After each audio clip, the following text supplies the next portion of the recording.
Gotcha. Ah, that's better. ProtectYourBubble.com. Proud sponsors of Swipe on Sky News.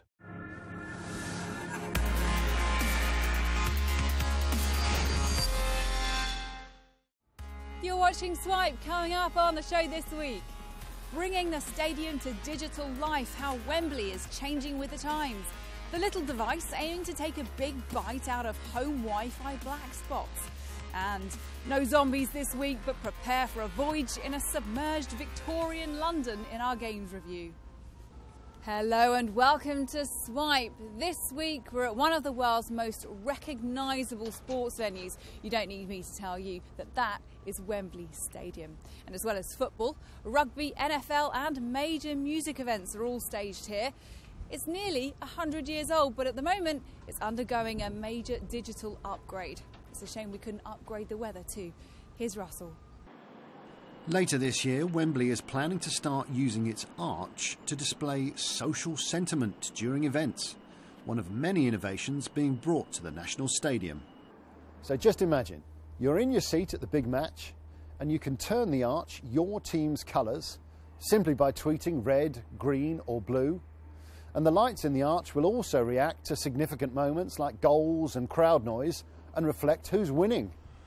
More than 2 million spectators came here in 2014, and apps will allow them to use their smartphones for everything from entering the stadium to ordering and paying for food and getting a message onto the big screens. The use of technology can really be a great benefit in speeding up processes and finding your way around the stadium much more positive. I think there's a gimmicky element though. This element about the arch is not something that I'll be taking part in. So whether you're here for football, rugby, NFL or music, the new features will undoubtedly make it more memorable and save time. But will they add to or detract from the actual event? But a player's point of view, you know exactly what you've got to do. When you're on that pitch, go out there, perform. You've been training all week to make sure you can perform. So whatever goes on at half-time or before the game or during the game, you have to just concentrate on your game. Wembley's not alone in turning digital.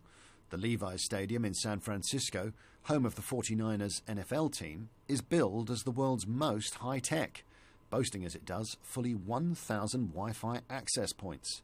Can Wembley compete with that type of connectivity? Everybody reaches for their phone at the same time when the halftime whistle goes. So we've engineered the stadium capacity to be able to guarantee reliability even at those moments of highest peak, up to 99.95%. And that's for voice calling or for even making a data connection. The Wembley experience is changing dramatically thanks to technology, with the arch playing its part.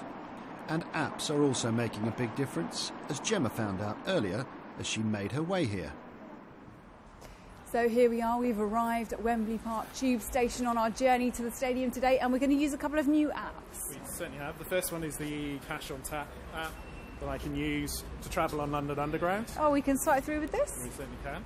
Ooh, thank you very much. So here we are, front of Wembley Stadium. Our new digital screens in place. They look great. And we're using these to engage our fans, to entertain our fans, so they can post their thoughts and their pictures. So we can tweet, and we can have our tweets there. And pictures, what about a selfie? A selfie. Let's do a selfie now. We love a good selfie on Swipe. Let's do a selfie now. Ready? Ready.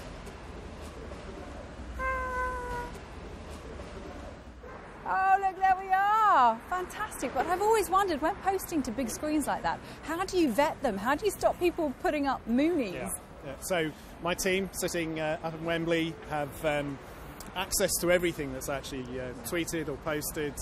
They moderate it. Let's go into the stadium and have a look at what else we've got. Aha! There we are. Even bigger. We're still up there. Yes. It's just as well you've got your team vetting for those multi-pictures. Absolutely.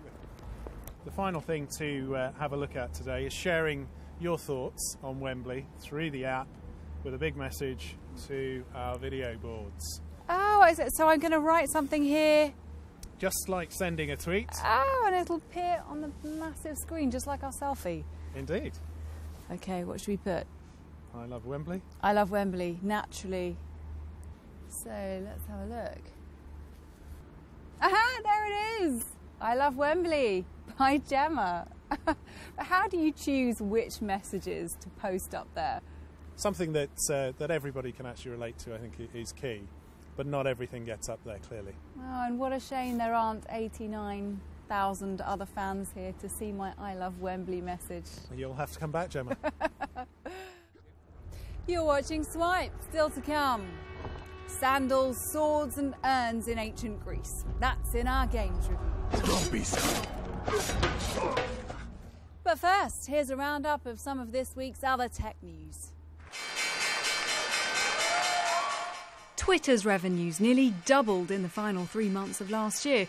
It took $479 million, more than £310 million, despite losing money overall in 2014. Also this week, Twitter's chief executive said in a leaked memo that he's ashamed of how poorly the company has dealt with trolls. Get ready for the next big launch from Samsung. The company has sent out invitations to its event at the Mobile World Congress trade show in Barcelona next month, where it'll be announcing its new flagship Galaxy phone.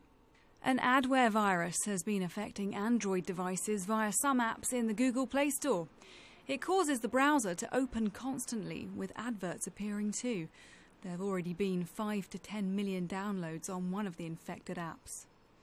A new device is making bad home Wi-Fi a thing of the past. The Eero improves connection by abolishing dead zones where your signal is weaker. The company says it only takes 3 devices to cover a typical home. Now, there's no football in our games review this week, but we do have plenty of ancient Greek mythology. Of course, here's Martin Robinson. Let's start with A Legend of Zelda: Majora's Mask.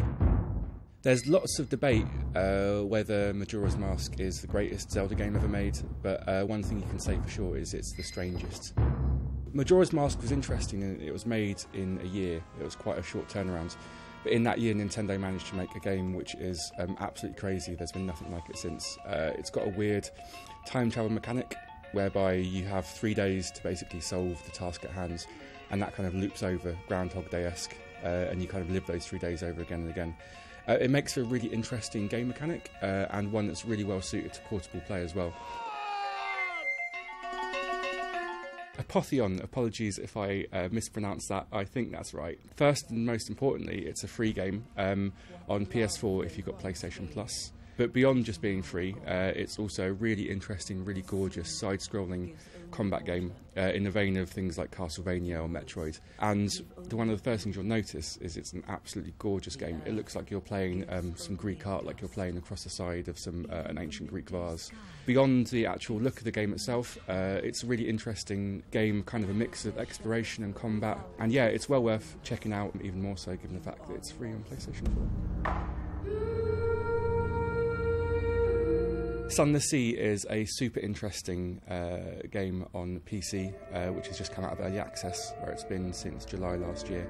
It could well be one of the most interesting games we're going to see this year. We're going to be talking about it a lot longer. I wouldn't be surprised if it turns up in some Games of the Year lists coming in 2015 as well.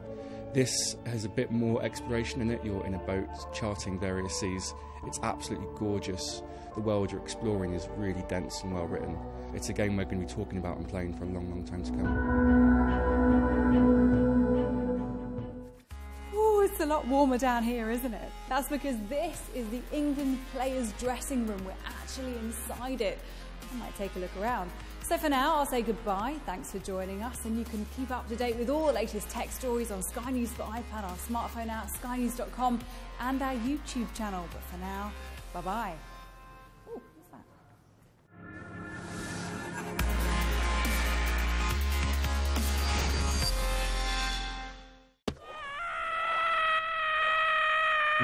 Gotcha. Ah, that's better. ProtectYourBubble.com. Proud sponsors of Swipe on Sky News.